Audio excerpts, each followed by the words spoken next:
No. Good dishwasher. I do not need to be washed by you. I am already clean, as anyone can see. Not from where I'm looking. The people around us can only see what's on the outside, which may look good, but Jesus sees what's on the inside, which might not be so good.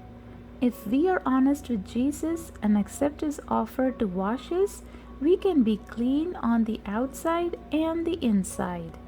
Because Matthew chapter 23 and verse 25 says, "Woe unto you, teachers of the law and Pharisees, you hypocrites! You clean the outside of the cup and dish, but inside they are full of greed and self-indulgence."